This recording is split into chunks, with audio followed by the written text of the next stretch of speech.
Bonjour, on se retrouve aujourd'hui pour une nouvelle vidéo et il sera question de l'Ultra Analog qui est passé à sa version 3. C'est un synthé virtuel qui est développé par AAS, Applied Acoustics System. C'est un synthé virtuel en fait qui a la particularité d'émuler l'environnement des synthés analogiques vintage en proposant des fonctionnalités modernes, si je puis dire. AAS est reconnu pour leur maîtrise en fait de la synthèse à modulation physique, qui consiste en fait à produire des sons à partir d'un modèle informatique qui décrit les propriétés physiques d'un instrument virtuel. C'est en quelque sorte une simulation numérique qui est utilisée pour calculer en fait les mouvements, les oscillations, le fonctionnement des circuits électriques en temps réel pour donner naissance en fait à un son. Donc ici, on n'utilisera pas d'échantillon audio, ni de table d'onde, le son est obtenu uniquement avec le résultat de calculs qui sont effectués en temps réel, suivant les commandes, les paramètres que vous utilisez. Donc le gros avantage avec cette synthèse sonore, c'est la qualité audio, le réalisme et la chaleur qui dégagent des sons qu'on retrouve vraiment dans les synthés analogiques purs. Ce plugin est disponible au format VST, Audio Unit, RTAS, AAX en standalone, c'est-à-dire sans avoir besoin d'un séquenceur, vous pouvez l'utiliser directement sur l'ordinateur. Et alors j'ai essayé de l'utiliser en NKS, vous savez le format compatible avec Native Instruments dans la série Complete Control. Alors j'ai cru entendre que ça existait sur la version 2, là moi j'ai pas réussi à l'activer sur la version 3, et dans la doc j'ai pas vu qu'il en avait fait allusion, donc peut-être que ça arrivera. Enfin en tout cas pour le moment je l'ai pas. Donc c'est un plugin qui fonctionne uniquement en 64 bits, je le dis pour certains, je sais qu'il y en a encore certains d'entre vous qui sont en 32 bits, donc là il fonctionne qu'en 64 bits. Le prix sur le site officiel est de 199 $ pour environ 1200 presets et 399 $ avec les 15 packs expansion qui sont fournis pour un peu plus de 3000 presets. Alors j'ai comparé, je suis allé voir j'ai toujours le réflexe d'aller voir sur Plugin Boutique. Il est 14 € moins cher sur Plugin Boutique, il est mis au prix de 168 € il me semble, et 365 € pour l'ensemble des packs. Alors je vous propose souvent en fait le site Plugin Boutique parce que en fait tout simplement c'est qu'il négocie les plugins en grande quantité, et donc forcément ça se ressent souvent sur les prix, mais aussi le gros avantage c'est que en passant par ce site là en fait vous avez tous vos numéros de licence qui sont centralisés en fait dans votre profil, dans une seule et même interface avec les liens pour télécharger les mises à jour. Et notamment ce qui est aussi super intéressant, c'est que quand vous allez sur votre interface, il vous dit tous les plugins qui peuvent être mis à jour sans que vous soyez obligé d'aller les vérifier à chaque fois sur chacun d'entre eux. Donc moi je trouve ça assez pratique, ça évite d'aller sur les sites officiels à chaque fois pour vérifier s'il y a une nouvelle mise à jour. Donc c'est vrai que d'avoir tout concentré sur un seul endroit, c'est plus simple. Je referme la parenthèse. Alors on va charger le plugin. Alors, ici, il existe en VST3. Et je vais prendre l'Ultra Analog ici. Tuc. Alors, il est responsive, donc je vais l'étendre au maximum. On va essayer de faire ça bien. Tuc. Voilà. Je peux encore aller un peu plus, mais voilà. Toc. Alors,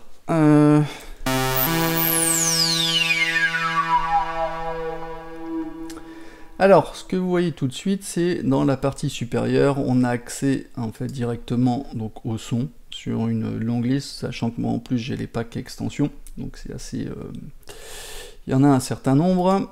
Vous avez la possibilité de cliquer ici pour aller localiser le son que vous utilisez, savoir dans quel pack il est, d'accéder directement en fait, de localiser, par exemple ici, donc je clique, je sais que il fait partie de la factory, on reviendra après sur le sujet. Ici on change les presets, ici on gère le volume global. Ici on a une interface qui vous donne l'essentiel. Enfin, je vais rentrer après un peu plus dans les détails hein, sur tous ces modules. Je vais vous parler tout de suite de cette fonctionnalité qui peut être intéressante, de comparaison, sauvegarde d'un preset sous un autre nom, ou de sauvegarder le preset, et avec les fonctions undo et redo, pour revenir en arrière ou retourner en avant, c'est toujours plus simple que de faire un contrôle ou une commande Z pour revenir en arrière, parce que souvent, le retour en arrière fait un retour en arrière sur votre séquenceur et pas forcément sur le plugin. Donc d'avoir l'option retour en arrière et en avant, ça peut être intéressant de l'avoir directement au sein du plugin.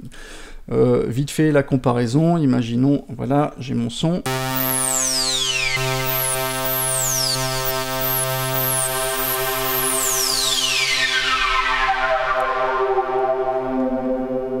J'ai fait des changements, je reviens sur compare, je reviens au fichier d'origine et au fichier. Vous voyez que quand je reviens au fichier d'origine, je reviens sur l'origine par rapport à ce que je suis en train de faire, ce qui permet de rapidement comparer ce qu'on est en train de faire quand on est en train de faire du sound design ou si vous faites un changement. Sauvegarder sous, on sauvegarde le nom sous un autre nom et on peut aller chercher la catégorie, dans quel style de synthé on est, le créateur, des petites notes, voilà, et on change le nom de l'instrument, et sauvegarde, on écrase en fait l'instrument pour enregistrer les nouveaux enregistrements, si je puis dire. Ici, on va revenir en arrière, undo, vous voyez, hop, et redo, on refait les manips. Ça, c'est bien pratique, avec un petit clavier qui nous permet de jouer en temps réel, et qui me permettra après de vous expliquer les différents modes. Ici, vous voyez qu'on a le Home. Alors, le Home, c'est en quelque sorte ici, c'est l'essentiel qu'on va retrouver avec la gestion du pitch et 4 macros qui nous sont proposés, sur lesquels on peut donc ajuster des valeurs. On peut faire un clic droit Learn pour apprendre avec un contrôleur MIDI, pour le contrôler avec un contrôleur MIDI, ou tout simplement ici d'entrer une valeur, voilà, de 10% si je veux. Quand je clique dessus, avec la souris, j'affiche le pourcentage, l'affectation en fait du potard.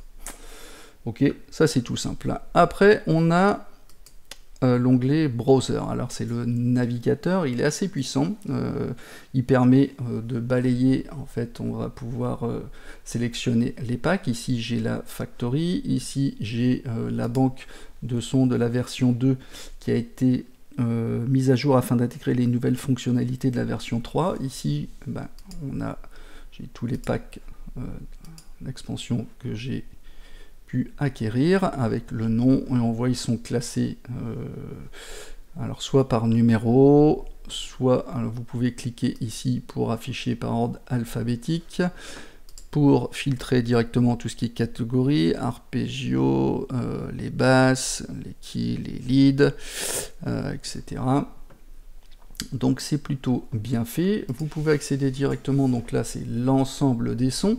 Donc avec les sons, pareil, on peut cliquer par ordre alphabétique, suivant leur catégorie, suivant le créateur, suivant les packs, voilà, si vous voulez accéder à la librairie, ou par des dates si vous voulez. Catégorie, c'est à mon sens celui qui est le plus intéressant, puisqu'il vous permet d'aller chercher parmi toutes les banques de sons, voilà, uniquement les sons de basse, les claps, les cymbales, etc., tout ce qui est percussion. Donc c'est classé par basse, par partie rythmique, par effet, par clavier, les manettes, les plugs, les cuivres, les synthés, tout ce qui est performance avec arpégiateur, les layers, c'est-à-dire les sons qui sont empilés, tout ce qui est son rythmique, séquence, split, divisé, où on a le clavier qui est divisé en deux parties, tout ce qui est texture, voix, formant, vent, enfin voilà. Donc ça, la liste est très longue, il suffit de cliquer voilà, sur la catégorie pour afficher le résultat. On peut chercher par des créateurs. Et ici, on a un user qui nous permet, quand on clique dessus, de créer un pack ou de montrer le dossier où se trouve votre dossier perso. On peut cliquer dessus pour afficher le dossier, éventuellement le partager. On peut créer un pack, comme moi j'ai pu faire, j'en ai créé deux. J'ai créé ici un DRJ avec mes sons préférés, et ici, pour les besoins du tuto, j'ai fait une vidéo de démonstration où j'ai recensé, on va dire, les 220, je crois, meilleurs sons que j'ai pu sélectionner de la banque, de la Factory Bank, de la banque de base, hein, pour que vous puissiez avoir une idée. On peut, si on veut, par exemple, ici, créer un pack, voilà, je vais créer un pack test, voilà, il est ici. Je peux prendre, parmi les instruments qui m'intéressent, je peux le prendre et le glisser dedans. Ok, donc je vais le retrouver ici. Je peux en sélectionner plusieurs. Je peux faire cela, la touche commande, je vais en sélectionner plusieurs que je peux aller mettre dedans. Je peux les ajouter, sinon en faisant un clic droit directement dans une banque ou créer un pack directement depuis le preset. Je peux aussi, après, cliquer et faire majuscule ou shift et en sélectionner plusieurs et après aller les glisser dans ce que je veux. Et une fois qu'ils sont ici, et bien après je peux décider si je souhaite de le prendre et de le mettre à la poubelle, ou de tout simplement ici cliquer, je peux renommer mon dossier, je peux le supprimer, voilà, directement, et on repart à zéro. Ok, donc ça c'est plutôt bien fait. Je vais revenir à la banque par défaut. Donc après, vous pouvez écouter directement, hein. Vous avez votre son. Et vous descendez. Il n'y a pas besoin de double-cliquer pour le charger, vous descendez tout simplement.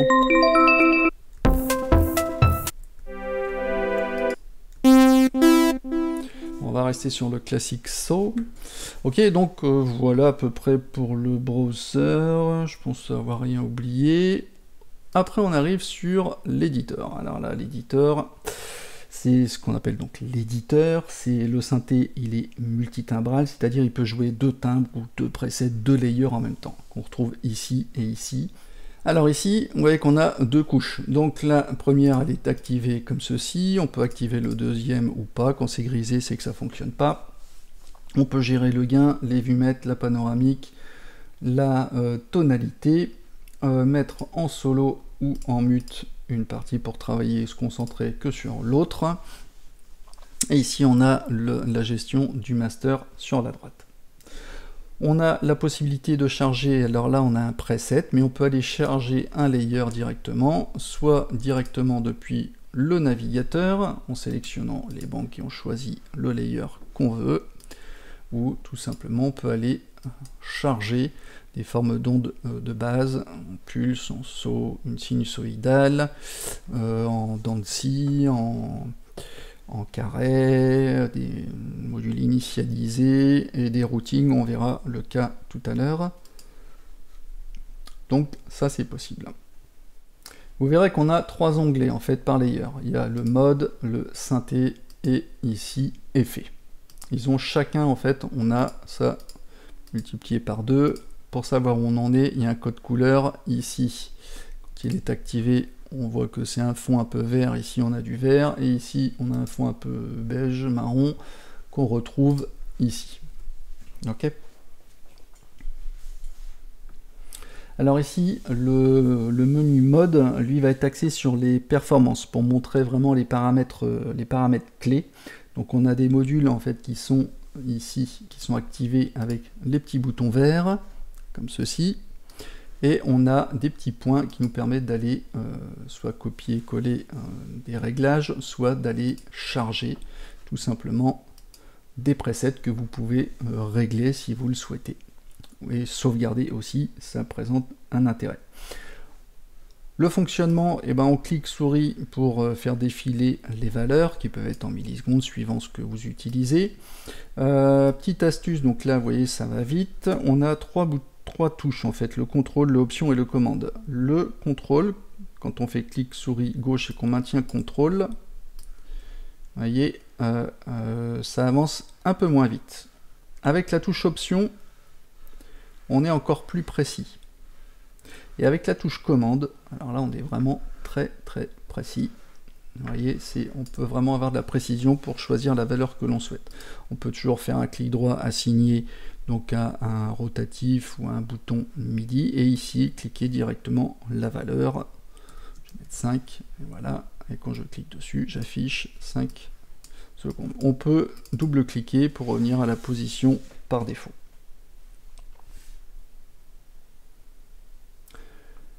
Donc, dans le mode, alors on a keyboard, donc on a tune et poly. Donc tune va transposer la fréquence du clavier en demi-ton ici et en centième de demi-ton, ce qu'on appelle les cents. Ok, donc là.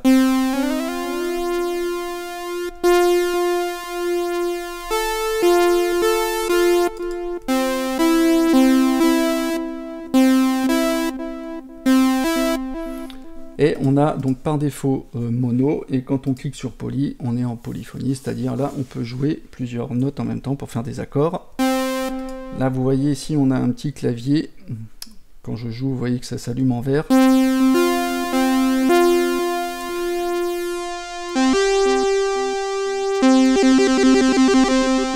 Là j'ai une note et une voix à la fois, si je suis en poly je peux faire les deux en même temps.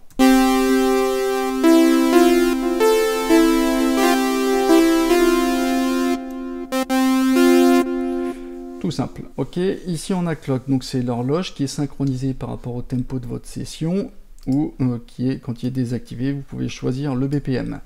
Ici le host se transforme en tap quand vous êtes TAP, comme le tap tempo, quand vous êtes en standalone, en mode autonome, puisque forcément il ne peut pas synchroniser sur le séquenceur puisqu'il n'y en a pas. Donc vous pouvez utiliser ce bouton et cliquer avec la souris pour trouver le rythme, ou si vous devez suivre par exemple une batterie ou quelque chose, vous pouvez vous caler sur le rythme avec le tap tempo. Ensuite, on a l'unisson qu'on active comme ceci. Il comprend des voix, une ou deux, un ditune et un delay. Donc l'unisson, ça va permettre d'empiler les voix, c'est-à-dire de jouer 2 à 4 voix par note jouée sur le clavier. Elles peuvent être désaccordées avec le ditune. Alors déjà, vous voyez, hop.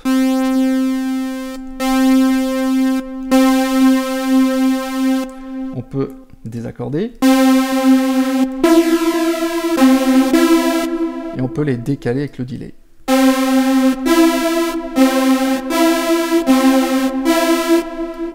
Là, ça arrive tout de suite, l'unisson. Et quand je suis à fond, bah, ça met un certain temps avant d'arriver, avant d'entendre l'unisson exprimé en millisecondes.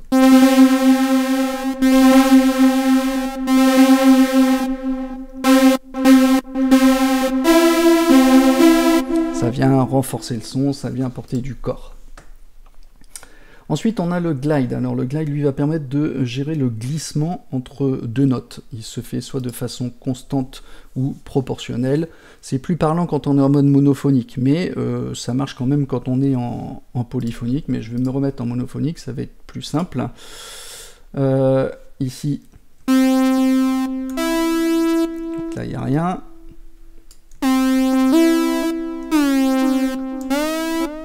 Là, j'appuie simplement sur une note et vous voyez que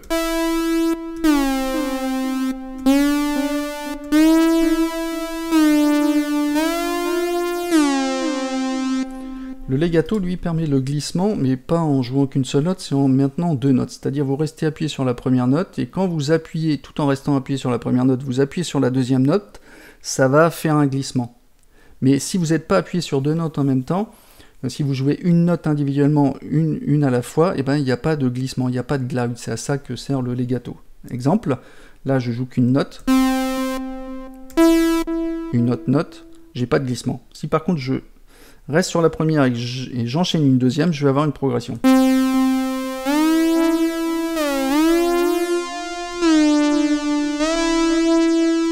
Si je reste appuyé comme ça sur les deux notes,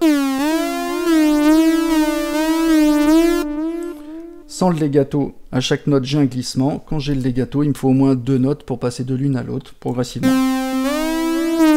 Et là c'est le temps de glissement. Là ça se fait rapido. Même trop rapide.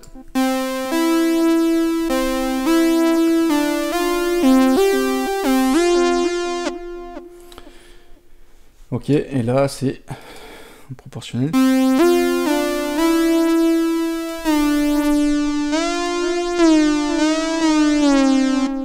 Je double-clique pour revenir au réglage par défaut. Alors après on a les macros. Vous voyez qu'on en a 4, on a modulation, timbre, enveloppe et effet. Donc ces 4 macros, elles permettent de contrôler les aspects généraux du preset. Le but ici, c'est on peut affecter à chaque macro, vous voyez, des petites choses, des paramètres. Quand on clique sur le tiret, vous voyez que on a un affichage de... alors par défaut, je sais qu'il y a le petit V qui est encoché, ça veut dire qu'il n'est pas affecté. Je peux aller choisir ce que je veux, c'est-à-dire sur cette macro, là par exemple sur la modulation. Alors sur la modulation, on va retrouver tout ce qui est paramètres servant à moduler, on va dire, le son. Sur le timbre, lui, il est plutôt orienté sur la qualité de la tonalité du son, avec bien souvent on va jouer avec les filtres. Sur les enveloppes, eh ben, c'est tout ce qu'on va modifier de façon temporelle. Donc avec les enveloppes ADSR et tout ce qui est fait, bah, on va gérer les effets. Le but ici, c'est qu'on va pouvoir aller chercher jusqu'à 4 paramètres dont on va régler l'intensité et qu'on va pouvoir activer, déclencher avec un bouton qui réunit en fait les actions de 4 en une. Je m'explique, regardez ici.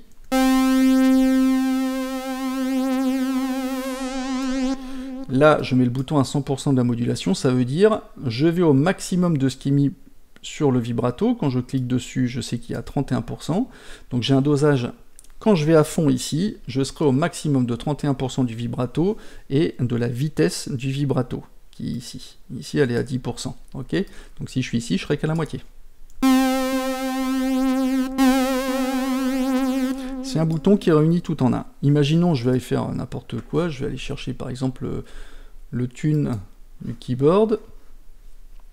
Et ici, je vais le doser volontairement assez fort. Voilà. Il se passe rien parce que je suis au minimum. Ici, je vais là.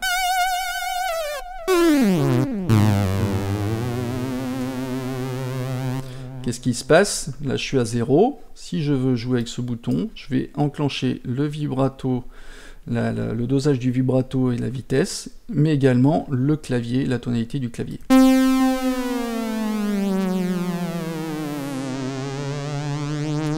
Ok, je double-clique pour revenir à 0 et je reviens sur None si je veux rien. Ok, c'est ça le principe de la gestion des macros, c'est tout con, hein. Mais c'est super efficace. Alors aussi une petite chose, attention, quand vous êtes en Home ici, vous avez encore les macros, mais ces macros là, cette macro de modulation, c'est la sommation, c'est-à-dire c'est l'ensemble de cette macro du mode ici et de cette macro du mode ici. Donc attention, il n'y a pas d'interrelation entre les deux, enfin si, il y a une interrelation, mais quand vous gérez ici sur le Home, quand vous bougez ce paramètre modulation, c'est-à-dire, c'est comme si vous bougiez celui-ci et celui-là, ok? Donc à pas se tromper. Donc encore, c'est comme si on avait une macro d'une macro. Ici, en gros, on a deux macros. Ici, on a deux macros en une. Ouais, je sais pas si c'est plus clair comme ça. Ensuite, on a le vibrato. Alors, le vibrato, lui, va moduler la hauteur de la fréquence basse avec un LFO, donc avec un amount pour la profondeur, le rate pour la vitesse de la fréquence de l'effet, le delay pour retarder en fait, pour décaler en fait, pour le retarder pour pas qu'il commence en même temps que la note. Et on a le fade, lui, qui va déterminer en fait le temps nécessaire au vibrato pour partir de 0 et arriver à sa valeur maximum. Donc, on va prendre un exemple. Je vais revenir ici pour pas être trompé.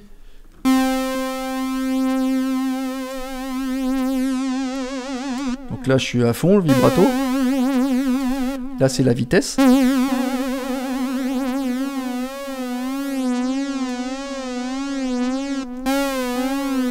Là, le delay, donc il commence tout de suite, le vibrato, dès que j'appuie sur une note. Là, il va commencer un peu plus tard. Et encore plus tard. Ok. Et le fade, ça va se faire de façon progressive, mais le fade va commencer à partir du moment où le délai, où le vibrato va commencer. Si j'ai un décalage ici de 26 millisecondes, et ben le fade, il va commencer sa progression à partir de cette valeur-là. Ok. Je vais enlever le délai, voilà, regardez, hop. Vibrato commence tout de suite, ici, il va arriver progressivement.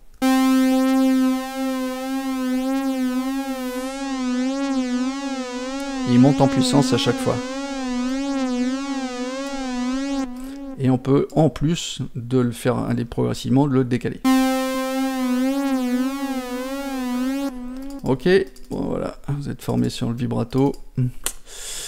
Ensuite, on a l'arpégiateur. Alors, soit vous cliquez sur le petit bouton, mais cliquez sur la barre du haut, active automatiquement le module. Alors, l'arpégiateur, donc ça permet de jouer en fait des séquences, des notes en fait par séquence dans des patterns, ce qu'on appelle des motifs. On règle ici donc la vitesse avec le rate, qui est soit synchronisé au tempo de votre session, soit quand il est désactivé, vous choisissez le BPM. Moi, je reste synchro. Après, on n'allait pas donc les divisions rythmiques. Alors, vous voyez que à la noire jusqu'au triolet. Ici, quand je joue une note, ou même deux notes.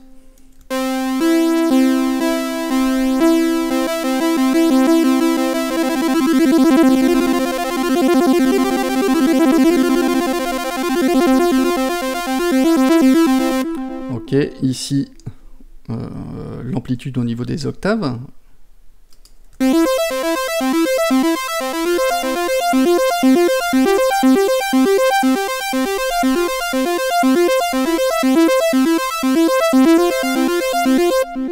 Ok, ici on a l'ordre de lecture des notes, donc en forward, c'est-à-dire dans un sens, c'est-à-dire du plus bas vers le haut, du plus haut vers le bas. On a deux valeurs qui lisent ce qu'on appelle le R and R, c'est le rock and roll, donc qui va d'un côté et qui revient de l'autre avec deux sens différents, et là avec toutes les notes en même temps. On fait un exemple, ce sera plus parlant.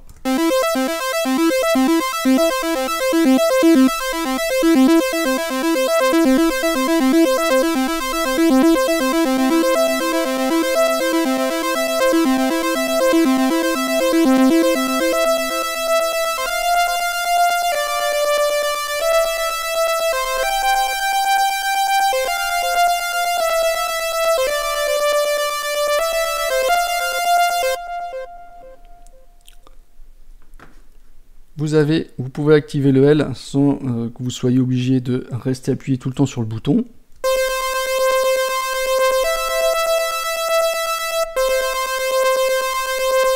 Et quand on lâche, ça s'arrête.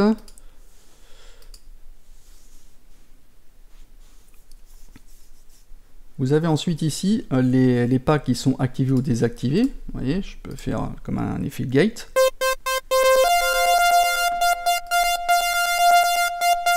Ici, indiquer le point de boucle. Vous voyez, dès que j'appuie ici, voilà.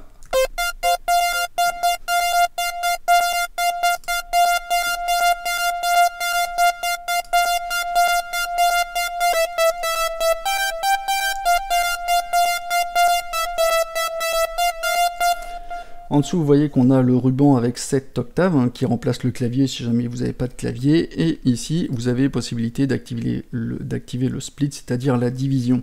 La division, quand par exemple vous avez deux instruments, vous voyez que j'ai une couleur là. Je peux choisir en fait dans le split exactement la note. Si je veux couper au Fa octave 4, et ben ça se fait. Ou sinon, je peux choisir directement learn et choisir en fait une position sur mon clavier, voilà, soit Voilà, je joue une note et ça va faire office de division.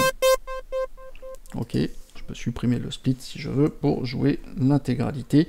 Donc par défaut, s'il n'est pas splitté, eh ben, il est mis en layer, c'est-à-dire activé l'un sur l'autre. Ok. Bon, bah là, c'est bon pour le harp.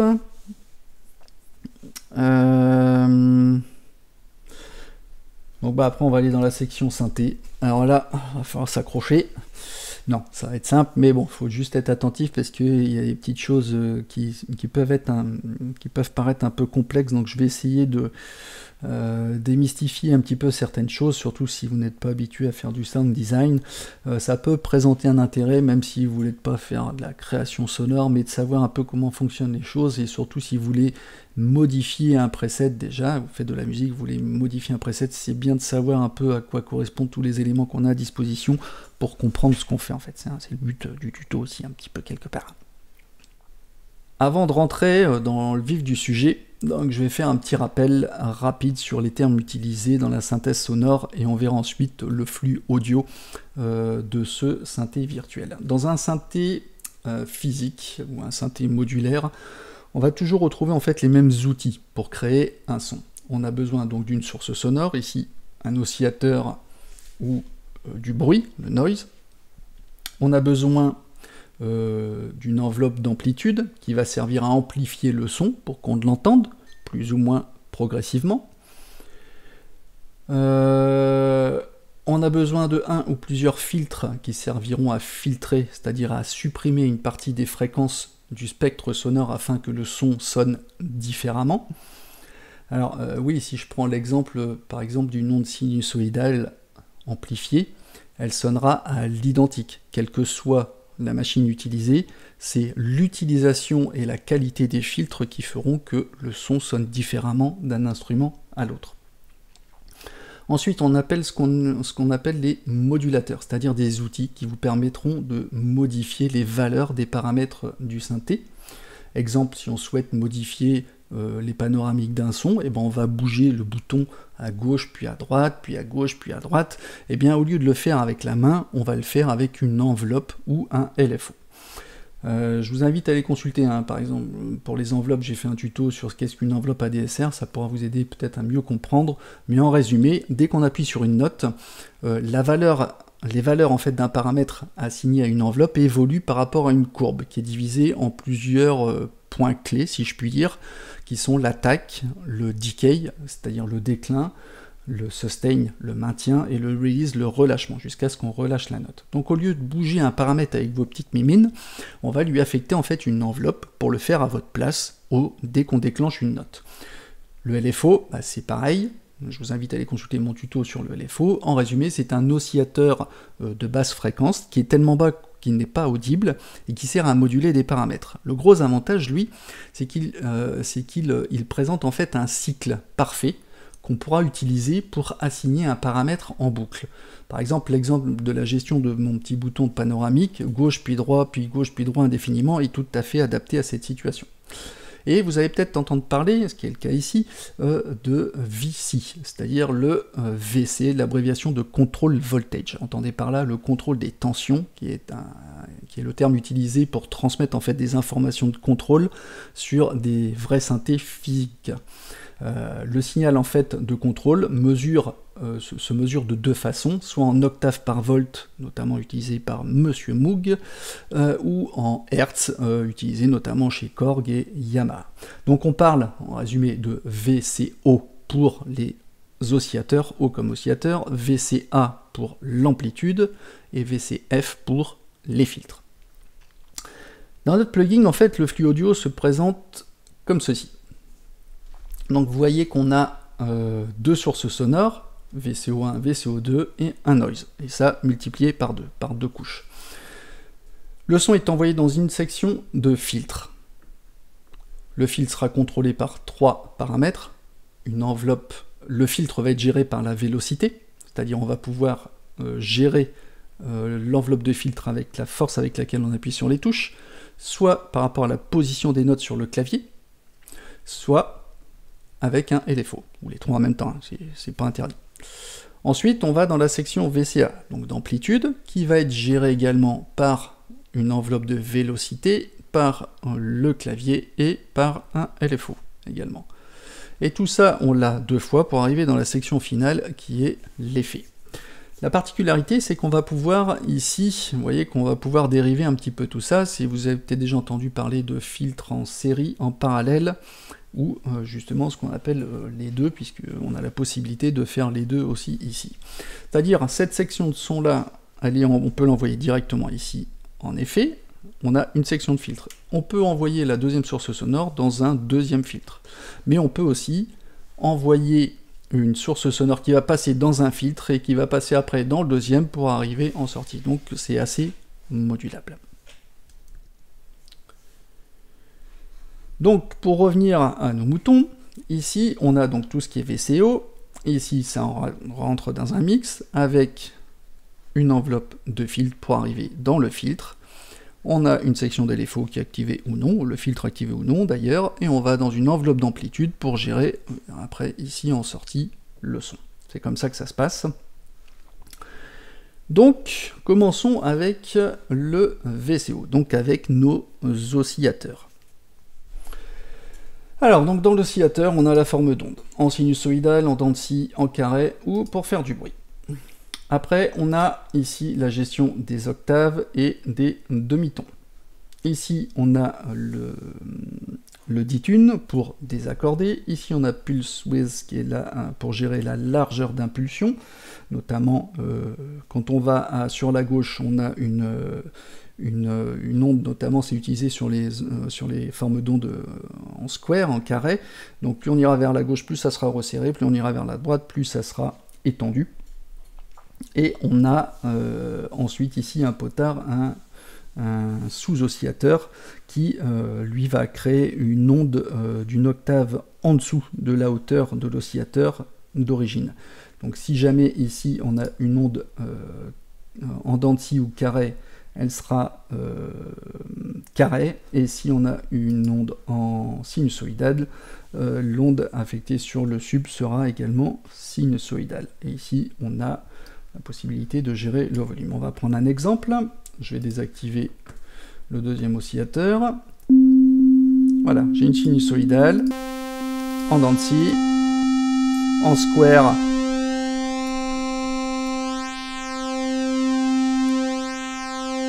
On va jouer sur la largeur du carré.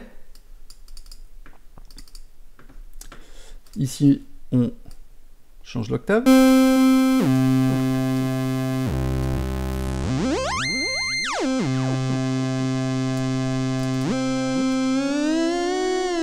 Demi-ton, ditune.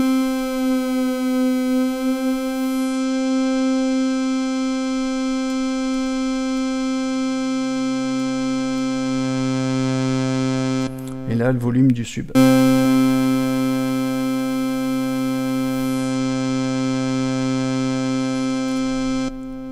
On peut accéder à des fonctions supplémentaires ici en ouvrant,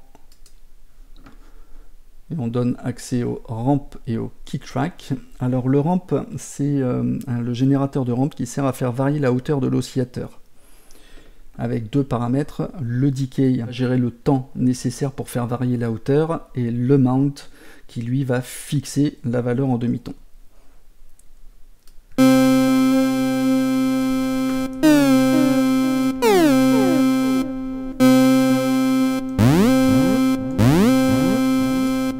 Et là on peut le décaler. Et là plus rapide.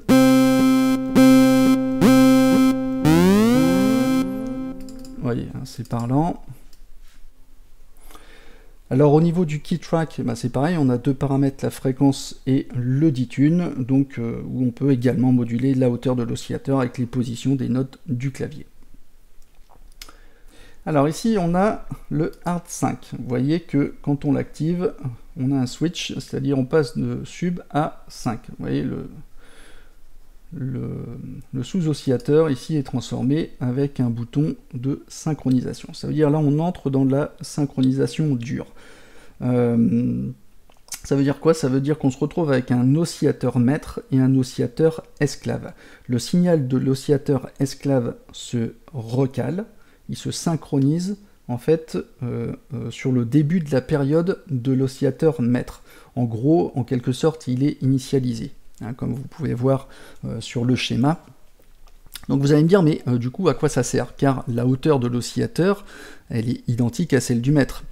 Oui, mais ce qu'il y a, c'est que la fréquence de l'oscillateur esclave, elle n'affecte que le contenu harmonique et donc du timbre. Donc ça s'entend vraiment sur le son. Et on peut régler en fait ce rapport de fréquence entre l'oscillateur maître et esclave avec le bouton 5 qui est sur une échelle de 1 à 20. Je vous donne un exemple, ça sera plus parlant.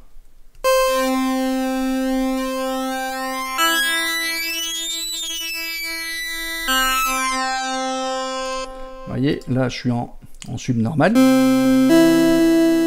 Et là, vous voyez, on joue vraiment sur les harmoniques et sur le timbre. Ok? Donc on referme le petit volet, donc on l'a également sur le deuxième oscillateur. Là, on a un son qui est déjà beaucoup plus riche. Et ici, après, on arrive dans cette section. Vous voyez, elle est délimitée ici, comme ceci. C'est une autre section qui comprend plusieurs modules. Donc là, ici, on entre dans le module du filtrage. On a deux filtres multimodes qui sont reliés de manière flexible afin de les utiliser, comme on a vu tout à l'heure, soit en parallèle, en série, ou les deux. Alors, ici, vous cliquez, vous avez accès donc au 1, c'est-à-dire avec le mix, l'enveloppe de filtre, le LFO, l'enveloppe d'amplitude avec la sortie ici. Enfin, la sortie, c'est pareil, mais bon, jusque ici l'enveloppe d'amplitude. Et ici, on a le deuxième, qui lui est sensiblement identique, avec un bouton filtre 1 qu'on verra tout à l'heure. Ok, donc on bascule de l'un à l'autre, ou on reste cliqué dessus, comme ça, de l'un à l'autre, ça active. Ok. Alors dans ce module, on trouvera donc principalement ici le filtre, avec des choix de filtre. Alors filtrer, ça veut dire on va enlever certaines fréquences suivant une certaine courbure. On a le fameux low pass, le pass bas, le band pass, le pass band, le notch, c'est le creux, le coupe bande, le high pass, donc le pass haut, et le 2 formant, et le ladder qui est le filtre à échelle, le filtre en échelle, utilisé notamment donc chez Monsieur Moog, qui a l'avantage d'être plus musical au niveau des fréquences. Je vous dis un peu la description, on fera les essais après. Ici on a order en x2, x4, c'est la pente. Soit à 2, elle est à 12 dB par octave, soit à 4, elle est à 24 dB par octave. Après, on a un curseur de fréquence et de résonance. Frequency détermine la fréquence de coupure, à quel endroit on voudra couper la fréquence, en fonction du type de courbe que vous allez sélectionner. Et on a ensuite la résonance qui va régler la quantité de résonance qu'on va appliquer, qui va servir à amplifier en fait la fréquence de coupure. Ok.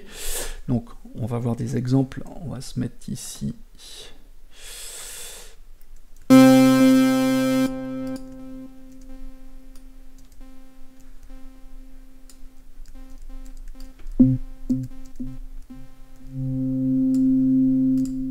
Notch.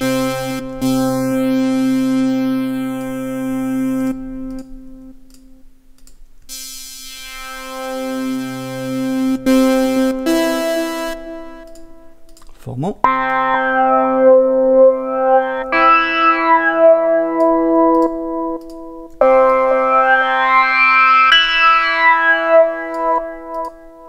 Et le ladder.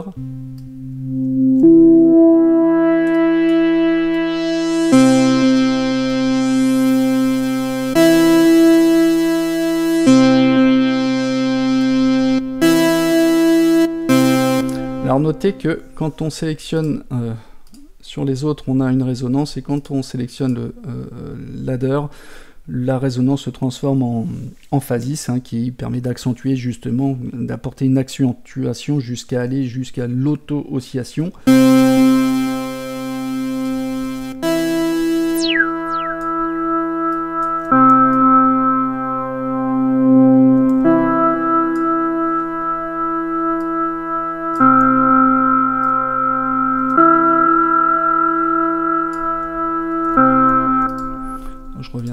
pass.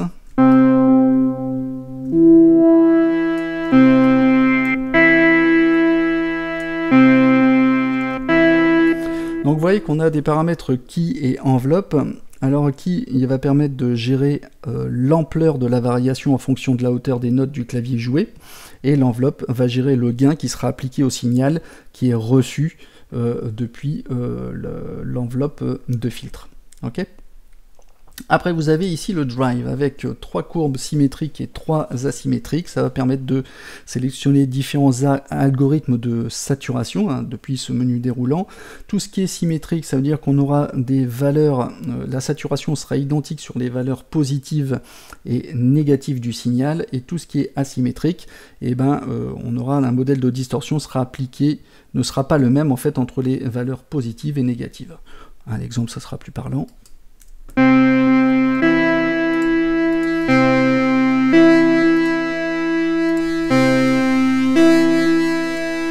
Chaque fois plus on monte, plus c'est dur.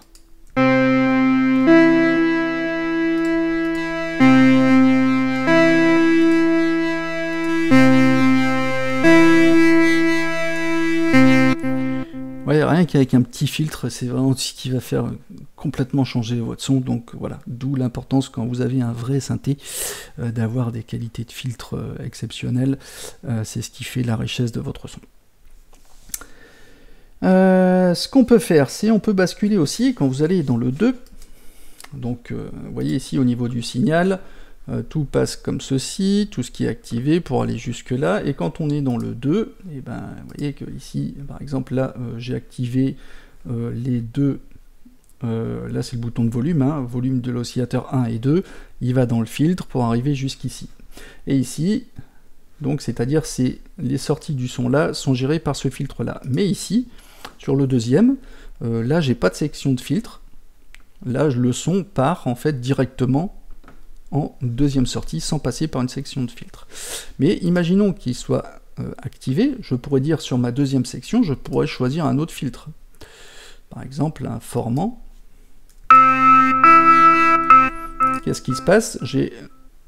Ces deux sources sonores sont filtrées par le low pass qui arrive ici, et sur le deuxième, le VCO1, lui, il n'est pas entendu, mais le 2, il passe aussi dans une section de filtre formant pour arriver ici. Ok. Mais je peux décider d'activer, de le soumettre, c'est-à-dire de le mettre en esclave, c'est-à-dire ce filtre-là, de se caler en fait sur le premier. Et il est, du coup, il passe en esclave. Et le bouton, en fait, de ratio va permettre d'ajuster la fréquence de décalage entre le filtre 1 et le filtre 2. Voilà, il est esclave du premier.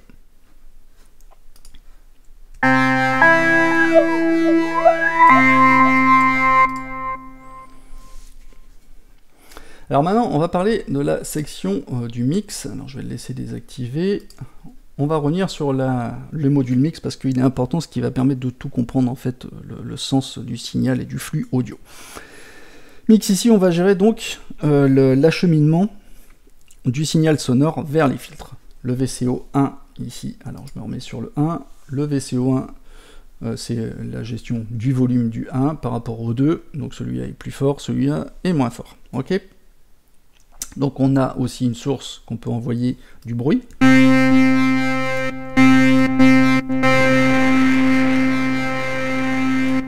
Le noise, il va générer un bruit blanc qui est suivi d'un filtre passe-bas, et color, lui, il va faire varier la fréquence de coupure du filtre passe-bas. Mais ce qu'on peut faire, c'est aussi, vous voyez qu'ici, donc tout ça, c'est envoyé dans le filtre et envoyé dans la sortie d'amplitude 1. Ok. Mais ce que je peux faire, c'est je peux dire aussi à ce filtre d'aller se jeter dans le deuxième filtre qui est activé. C'est-à-dire, en gros, je veux dire que le filtre low pass, c'est-à-dire cette source sonore-là qui arrive, le combiné des deux, il arrive dans le low pass pour après rentrer dans ce filtre-là. Donc, j'ai pas besoin de l'entendre, celui-là. Ok. Donc, vous voyez que si je fais ça, il ne va pas forcément rentrer. Enfin, normalement, il ne rentre pas si le bouton était mis à 0. Et l'utilité de ce bouton-là, c'est de faire rentrer en fait le signal qui sort du filtre ici, et de le faire rentrer dans celui-là.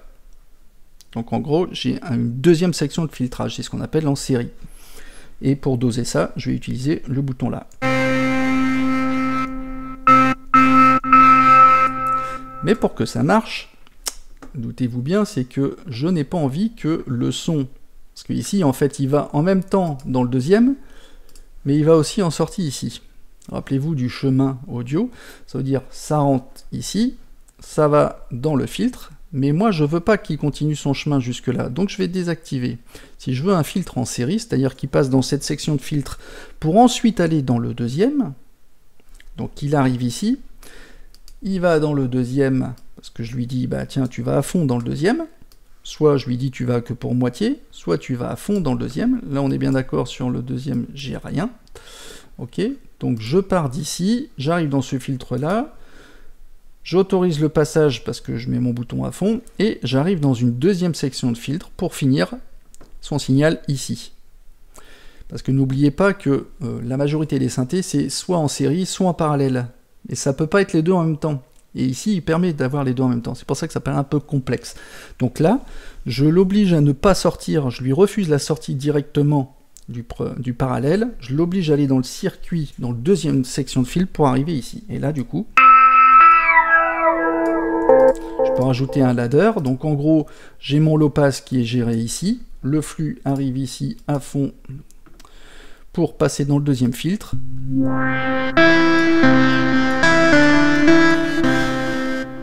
Ok, pour être plus simple, on a des schémas exactement qui sont mis ici avec le layer. Regardez pour vérifier que ce que je dis est vrai. On va prendre un profil en série.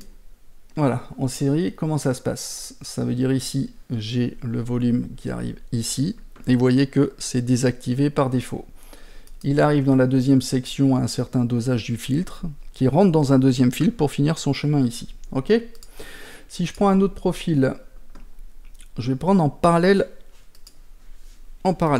Qu'est-ce qui se passe? Bah, j'ai une sortie qui arrive là, une sortie qui arrive là. J'ai mon premier. Bah, les deux volumes ici arrivent dans cette section de fil pour arriver ici. Et sur le deuxième, bah, je ne récupère pas le signal du premier filtre. J'ai mes deux autres qui rentrent dans ce filtre-là pour arriver ici. Donc je suis bien en parallèle. Et après, on a un autre layer. Alors celui-là, il dit quoi? Alors il dit que ici, j'ai le premier qui part dans cette section de filtre et qui arrive ici. Et le deuxième VCO, lui, le premier, il n'est pas ici, mais il rentre que dans le deuxième. C'est en gros, le VCO1, il part dans la première section de filtre, et le VCO2, lui, il part dans la deuxième section de filtre. Mais le filtre 1 ne rentre pas dans le filtre 2. Ok? Ça, c'est le layer. Chacun a son filtre. Le VCO1 a un filtre et le VCO2 a un autre filtre. Et après, on a donc le routing classique avec ici donc VCO1 et 2 qui partent dans le filtre directement dans celui-ci, et j'en ai pas, j'ai pas de deuxième filtre. Et j'ai pas de sortie de deuxième filtre. Tout passe dans le premier. Ok? Bon, je reviens sur mon réglage par défaut. Maintenant, on va voir le VCA, ici, avec le gain panoramique et key. Alors, qu'est-ce que le VCA? Ce sont les modules d'amplitude, c'est là où arrive le son une fois qu'il est filtré. Chaque module a son filtre, comme vous avez pu le voir, a sa section d'amplification, sur le 1 et sur le 2. Donc on peut régler le niveau de gain pour chaque, le niveau de panoramique pour la gestion de l'espace stéréophonique. On peut dire, voilà, le 1 il va à gauche et le deuxième va à droite. Donc ça peut être intéressant pour donner de la dimension au son. Le signal, il est modulé par l'enveloppe ici d'amplitude. Et on verra plus tard les caractéristiques. Donc le niveau du son de l'ensemble du clavier peut être réglé à l'aide du bouton Key, qui est identique partout s'il est en position à midi. Et si on va vers la droite, ben, on va augmenter les aigus et diminuer les basses, et inversement. Exemple.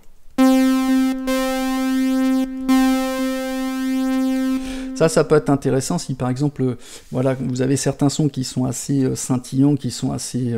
plus on va dans les aigus, plus c'est fort, hein, déjà par nature du fait que la fréquence est aiguë.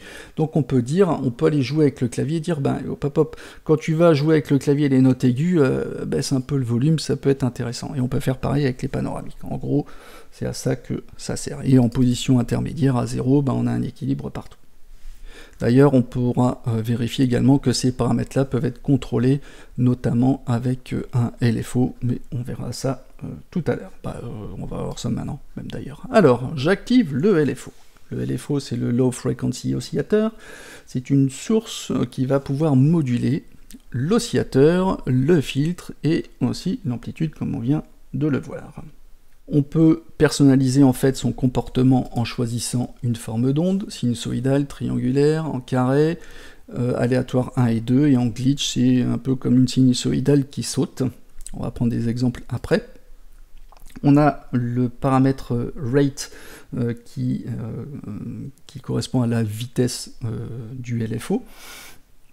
Donc soit il est synchronisé par rapport au tempo de votre session, soit vous l'indiquez en Hertz, ou ici en fonction des divisions rythmiques, hein, qui vont...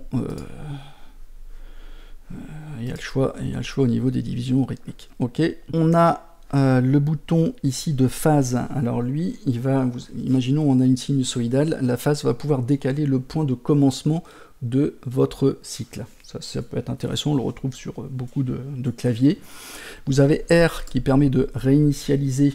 Vous savez, un LFO, il est associé à chaque fois à une note ou à des voix, ou aux deux, et aux voix de polyphonie. Et donc, activer le R, ça permet de réinitialiser le cycle à chaque fois qu'il y a une nouvelle voix. C'est-à-dire, vous avez votre cycle, et ben on peut dire, si vous activez le R, le retrigger, dès que vous allez rejouer sur une note, hop, il va reprendre son cycle depuis le début, depuis soit le début, ou soit depuis la position que vous avez indiquée ici, avec la phase. Vous avez le fade. Le fade, ça va permettre d'ajouter un effet de fondu, d'arrivée progressive du LFO qui est exprimé en millisecondes. On va donner un exemple après. Le pulse width, on va pouvoir jouer sur la largeur d'impulsion quand on est notamment sur une square. Et le delay, on va pouvoir retarder l'arrivée du LFO. On va prendre un exemple, par exemple, sur le ditune, c'est-à-dire sur le ditune de l'oscillateur.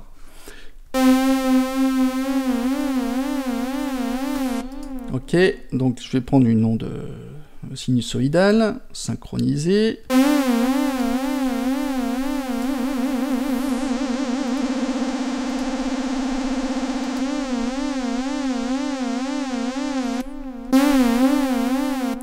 Donc la phase, je vais le commencer à d'autres points.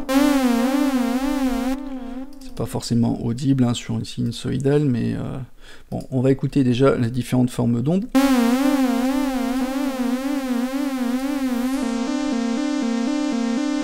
Un square, ça fait comme ça, c'est comme si on faisait on et off.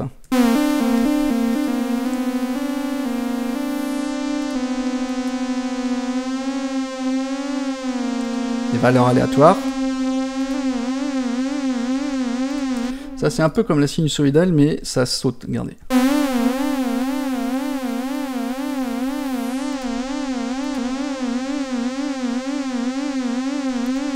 Il y a un peu d'irrégularité, mais ça reste quand même un peu comme une sinusoïdale. Et donc là, le temps que ça va mettre à arriver, là c'est tout de suite. On est tout de suite dans l'effet du LFO, et ici,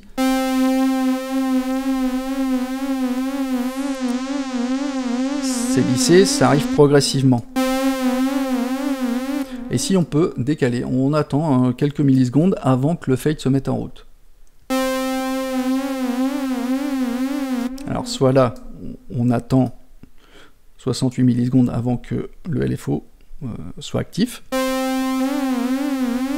Et là, une fois qu'on est à 68 millisecondes, on va dire commence ton fade.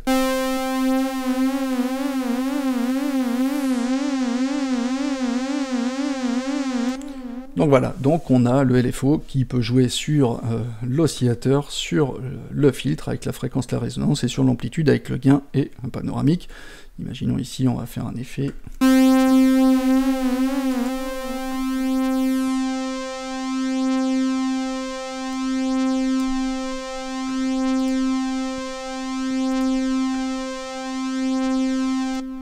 et c'est tout de suite très parlant. Ensuite, on a ce qu'on appelle les enveloppes, ici l'amplitude et sur le filtre. Contrairement en fait au LFO, la courbe de l'enveloppe évolue de façon chronologique, en fonction de plusieurs points clés quand on appuie sur les notes du clavier. On parle souvent donc d'enveloppe ADSR, hein, je vous ai déjà invité à aller consulter mon tuto sur qu'est-ce qu'une enveloppe ADSR. En gros, vous avez le A pour l'attaque, ça veut dire que ça détermine le temps plus ou moins rapide pour atteindre la valeur maximale du paramètre une fois qu'on a appuyé sur la note. Après, on a le D, le decay, c'est-à-dire le temps que va mettre cette valeur à redescendre pour arriver à son point de maintien. Okay. Après, vous avez le S, qui est le point de sustain, c'est-à-dire le point de maintien, c'est-à-dire va maintenir la valeur jusqu'à la libération, c'est-à-dire jusqu'à ce qu'on lâche la note.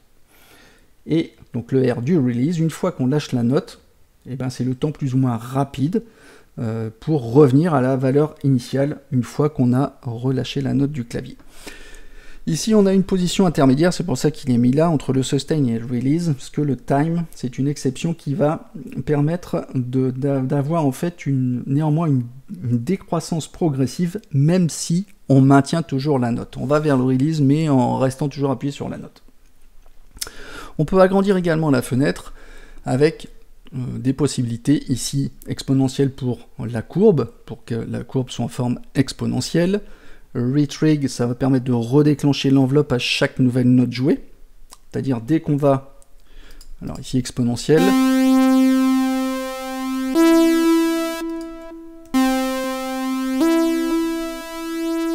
sais pas si c'est forcément parlant sur ce son-là, mais retrig, regardez, quand je joue,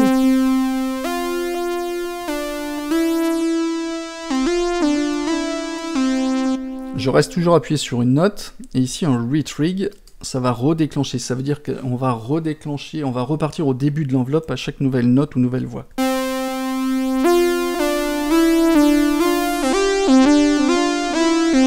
On repasse par l'attaque, donc forcément c'est plus incisif que si on est décoché.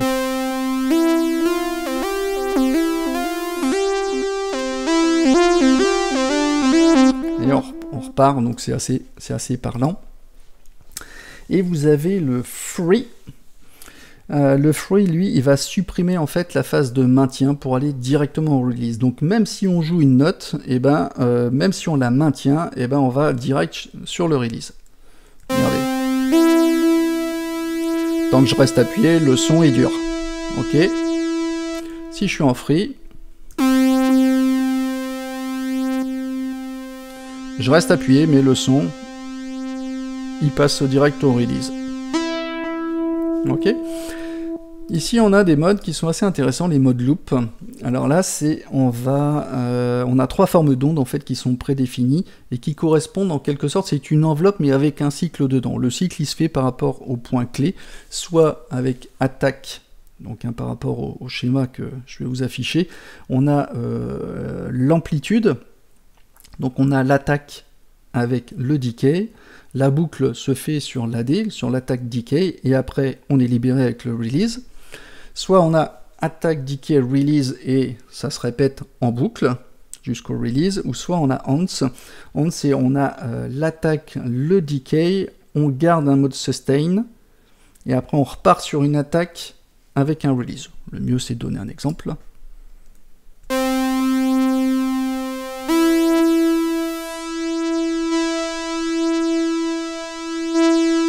Vous voyez, je reste appuyé, ça boucle. Sur l'ADR.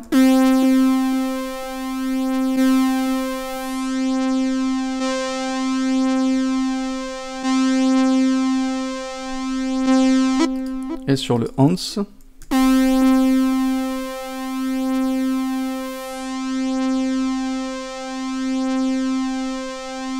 Vous voyez, on a vraiment des nuances. Et ici, on a Velocity avec l'attaque et la profondeur de l'enveloppe. Donc le temps d'attaque et la profondeur de l'enveloppe peuvent être également associés à la vélocité, c'est-à-dire avec la force avec laquelle on appuie sur les notes.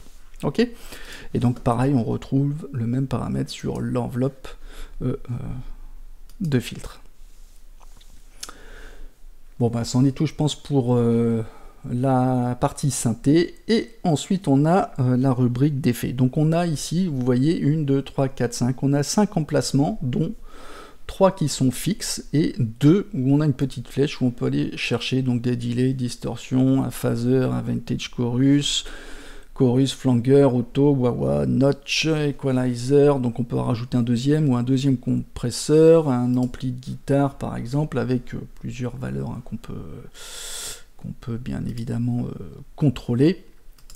Ça se passe comment? Donc on active des parties de modules, on les désactive. Ce qui est intéressant, c'est qu'on peut les bouger. Si je peux décider de mettre un compresseur après, donc on active les modules comme ceci, on les éteint comme ceci. Je peux le déplacer comme je veux dans la chaîne d'effets qui part du haut vers le bas. Donc ici, sur l'EQ, on va pouvoir gérer, sculpter en fait les fréquences avec les basses fréquences, les moyennes basses, les moyennes hautes et les hautes. Donc on peut désactiver une partie ou l'activer, gérer la courbe, pareil, choisir des presets également et les sauvegarder. Voilà, avec un contrôle de gain en sortie. Sur le compresseur, on a le seuil, le ratio, l'attaque, le release, le make-up qui compense la perte de dynamique, avec ici un bouton WD, le dry wet, entre le signal mouillé et le signal sec, c'est-à-dire avec ou sans effet. Ici sur la reverb, donc on l'active comme ceci, on a les choix de salle avec le decay, la diffusion, si on l'applique à certaines fréquences sur les basses fréquences et sur les hautes avec le dry wet. Bref, c'est des choses que vous connaissez probablement, je ne vais pas m'y retarder et allonger le tuto inutilement. Ici vous avez un curseur de gain donc pour gérer le gain de sortie en sortie de module, si je puis dire. Vous avez un bouton ici studio qui va permettre d'apporter un petit effet de reverb qui est indépendant du module de reverb. Je ne sais pas si ça va être audible. Hop.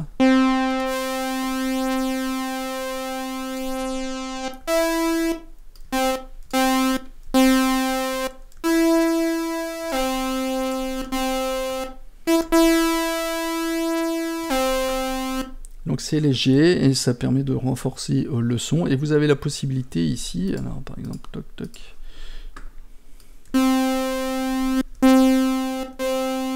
Vous voyez, c'est gentillet et on peut activer le vumètre comme ceci si on le souhaite pour savoir si vous écrétez ou pas.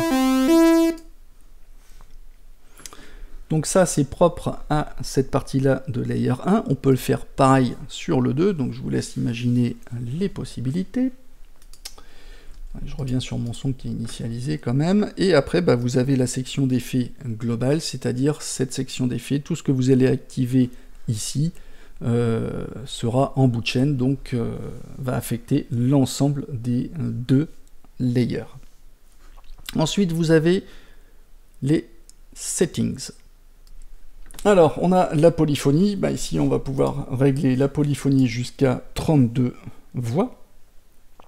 Ensuite, on a ici la tonalité du master qui est sélectionnée par rapport à une référence de note. Ici, c'est le A octave 4, c'est-à-dire une fréquence de 440 Hz qu'on peut changer si vous avez envie.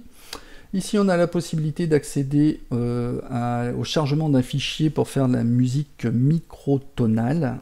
Donc, c'est-à-dire, en gros, on peut charger un fichier Scala qui va, afin de changer en fait le réglage de la fréquence de la note de référence. Donc c'est ce qu'on utilise notamment dans la musique tonale. Le principe, sans rentrer trop dans les détails, c'est que on va diviser l'octave en demi-tons qui sont égaux. Donc ça change un peu nos habitudes. Je vous invite à aller écouter un peu la musique tonale, c'est assez particulier, et ça met dans une ambiance bien. Enfin, voilà. Donc c'est possible de le faire, notamment Serum le permet également aussi. Ensuite, vous avez la possibilité d'affecter, donc de choisir avec des contrôles MIDI vos macros, learn affecter des potards à vos macros sur le timbre, enveloppe, effet et la modulation. Ici, on peut gérer les priorités au niveau du clavier, en haute, basse ou dernière. Alors, on parle de quoi? On parle des notes.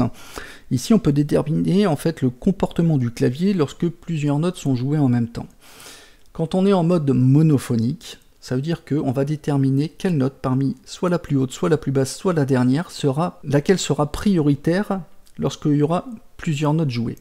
Et quand on est en mode polyphonique, et ben ça va déterminer quelle note parmi soit la plus haute, la plus basse ou soit la dernière sera assourdie, en fait, afin de laisser de la place aux notes suivantes. Voilà, c'est pour le comportement au niveau des notes du clavier.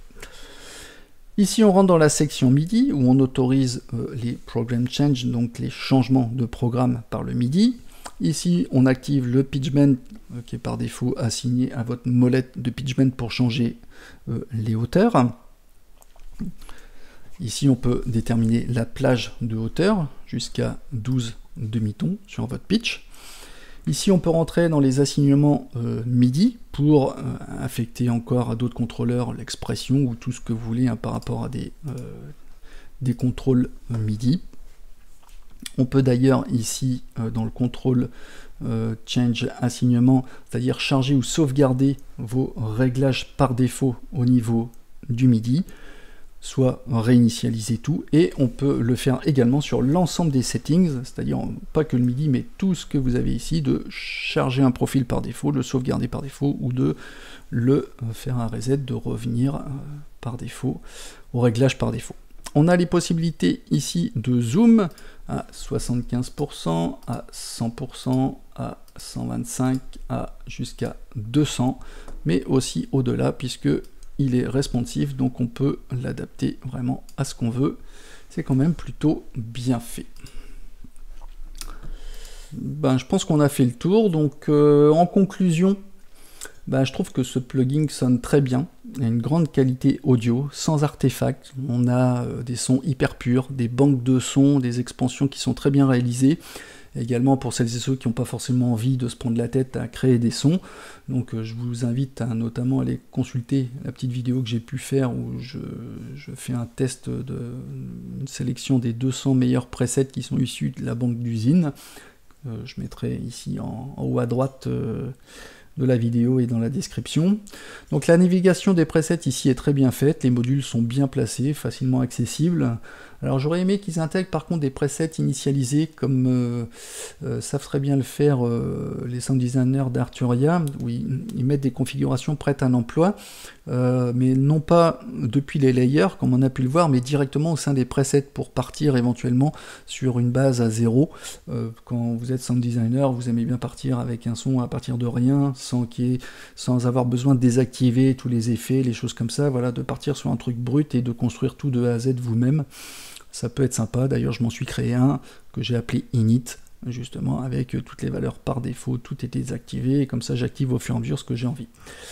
Alors perso, moi je suis un grand fan des produits d'Arturia, mais celui-ci tient bien la route également, et ce qui explique que je me suis laissé tenter. Donc après à vous d'essayer, hein, faites-vous une idée, écoutez les sons, déjà depuis la sélection que j'ai pu faire, vous avez un peu plus d'1h30 de test des sons sur la banque d'usine pour vous faire une idée. Donc j'espère que ce tuto vous aura plu. N'hésitez pas à me laisser des commentaires, un pouce en haut, c'est bien pour le référencement. Et je vous dis à bientôt pour de prochains tutos. Allez, à bientôt, ciao ciao.